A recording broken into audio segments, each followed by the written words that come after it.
Bonjour et bienvenue dans le 26e épisode du podcast AWS qui vous parle français. Merci de nous donner un tout petit peu de votre temps d'écoute et de mettre ce podcast entre vos deux oreilles régulièrement, toutes les semaines. Vous êtes des centaines à le faire et de plus en plus chaque semaine qui passe. Et pas uniquement que de France d'ailleurs, je commence à recevoir des feedbacks un peu partout en francophonie, en Afrique, en Amérique du Nord également, en Suisse, Belgique, Luxembourg, bien évidemment. Je m'appelle Sébastien Stormack, je suis Principal Developer Advocate chez Amazon Web Services en France, et dans cet épisode je serai tout seul pour une fois n'est pas coutume, pour vous parler d'un nouveau service, un service qui a été lancé il y a quelques jours, il y a quelques semaines, ça dépend quand vous écoutez ce podcast, qui s'appelle Amazon CloudWatch Synthetics. Donc vous savez que CloudWatch, c'est le service de monitoring de votre infrastructure qui commence au fil du temps à avoir de plus en plus de sous-catégories et de différentes parties. Alors, Synthetics, c'est quoi ? C'est un service qui vous permet de créer des points de surveillance pour vos applications HTTPS, que ce soit des sites web ou des API, par exemple. Donc, c'est un service qui va vous permettre de définir du code qui va se connecter à vos sites web, qui va simuler un utilisateur sur votre site web ou sur votre API, et qui va rapporter différentes métriques, l'essentiel étant ça a marché ou ça n'a pas marché, vers CloudWatch.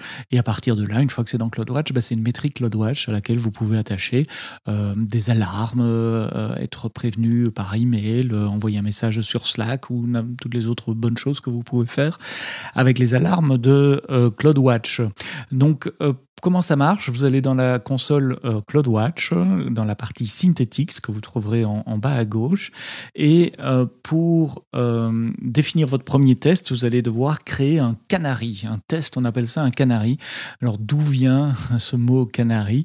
Ça vient d'une ancienne tradition minière, au fait, à l'époque où on descendait dans les mines de charbon pour en extraire le charbon.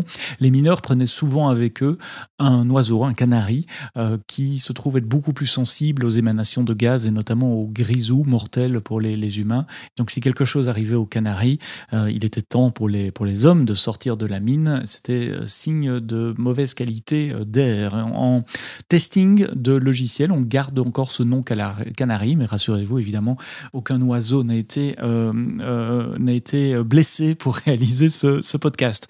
Donc vous allez dans la console de CloudWatch synthétique, vous cliquez sur créer un canary, et puis soit vous pouvez taper le code à partir de zéro, et dans la doc on vous explique comment créer une fonction canary à partir de rien, soit on vous donne 4 templates, 4 plans on dit en français, ou 4 blueprints pour 4 cas d'utilisation classiques. Le premier, c'est une surveillance heartbeat, donc on va faire juste un connect sur la homepage de votre site web à intervalles réguliers.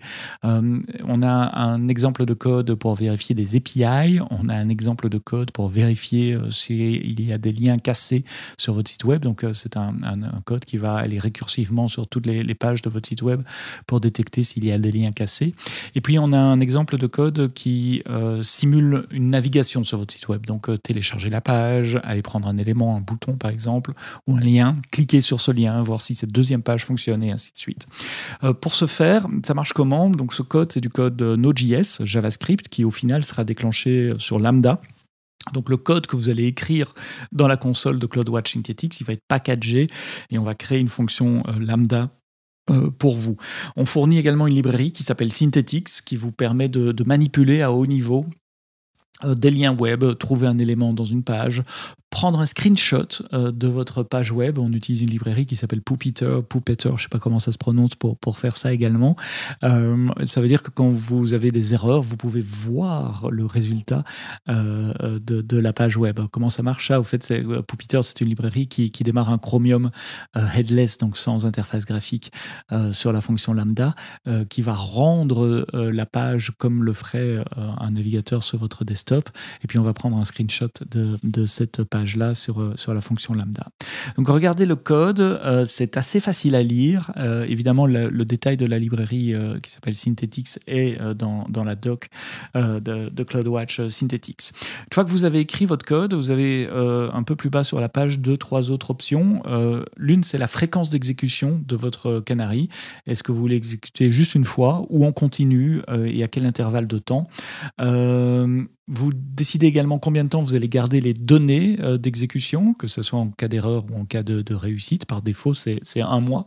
Et ces données, évidemment, elles vont être sur un bucket Amazon S3, ce qui m'amène évidemment à une autorisation d'accès. Comme beaucoup de services AWS, vous allez devoir créer un rôle qui contient des permissions et au minimum les permissions d'écrire sur le bucket S3 où le Canary doit aller déposer les données. Donc toutes les données que vous allez loguer dans le code seront écrites sur les logs sur S3. Vous pouvez donner d'autres permissions d'accès, ce sont des rôles IAM tout à fait standards. Par exemple, si vous avez besoin d'aller chercher un secret, comme un mot de passe par exemple, ou une clé d'API dans AWS Secret Manager, vous pouvez faire ça, mais vous devez donner l'autorisation évidemment au Canary de pouvoir le faire. Ensuite, vous définissez vos alarmes, vous créez vos alarmes. Là, il n'y a rien de nouveau. Vous publiez des métriques à partir du Canary. Par défaut, c'est les succès et les erreurs simplement, mais on pourrait imaginer que vous publiez d'autres métriques comme les temps de latence pour accéder à la page ou pour faire le rendu de la page. Et puis, vous définissez des alarmes sur ces métriques qui vont déclencher différentes actions.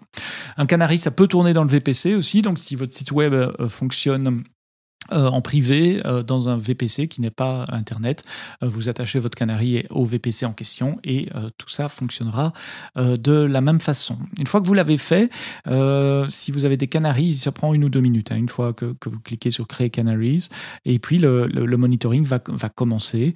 Vous ne le voyez pas évidemment, c'est un podcast, mais j'ai ici sous les yeux un Canary que j'ai créé il y a quelques jours et je vois toutes les heures.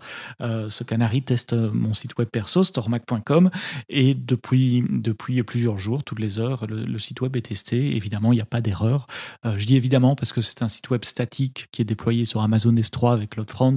Donc, il y a vraiment très, très, très peu de risque d'avoir une erreur. S'il y en avait une, il y aura un problème beaucoup plus sérieux ou peut-être un problème sur l'HTML de ma homepage, par exemple. Mais a priori, le serveur, c'est S3 et CloudFront, donc il devrait être disponible tout le temps. Donc, voilà une overview technique de comment ça marche, comment vous pouvez commencer à créer votre propre Canary. Alors, avant que quelqu'un me pose la question, parce que j'entends déjà la question qui est en train de mûrir en vous depuis quelques minutes, c'est combien ça coûte, monsieur ? Et vous avez raison de poser cette question-là. La bonne nouvelle déjà, c'est qu'il y a un free tier, donc vous avez 100 exécutions de Canary par mois. Donc si vous avez un Canary qui tourne toutes les 8 heures, ça fait 3 fois par jour, 31 jours, ça ferait 93 fois. Donc toutes les 8 heures, ça tombe dans le coût du free tier.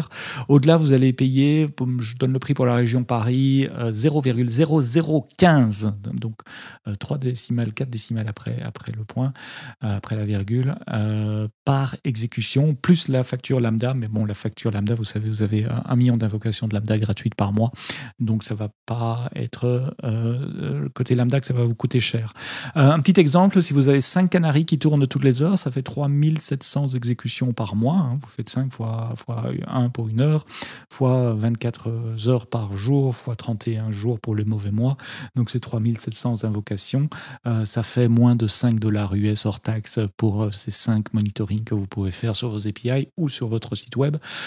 Si vous avez 5 alarmes CloudWatch en plus, ça fait 50 centimes en plus. Et donc, embellé, tout pesé, vous avez ça pour $5 par mois environ hors taxe pour 5 Canaries et 5 alarmes. Voilà, j'espère vous avoir donné envie d'aller regarder dans la console et dans la doc ce que c'est qu'Amazon CloudWatch Synthetic. C'est un nouveau service AWS qui vous aide à monitorer vos endpoints HTTPS, donc vos sites web ou vos endpoints d'API, qu'ils soient privés ou public. J'ai enregistré une vidéo également sur mon channel YouTube qui vous montre tout ça. Donc, si vous voulez voir la console et voir la démo vraiment avec des copies d'écran, allez sur youtube.com/sebsto, SEBSTO, et vous trouverez la vidéo à cet endroit-là. N'oubliez pas de nous donner nos feedbacks et nous dire de quoi vous avez envie qu'on parle dans les prochains épisodes. Sebsto également, SEBSTO. Je suis très facile à trouver sur Twitter et je réponds à tous vos messages. Merci de nous avoir prêté vos oreilles. À très bientôt pour un autre épisode du podcast AWS en français. Et d'ici là, quoi que vous codiez, codez-le bien.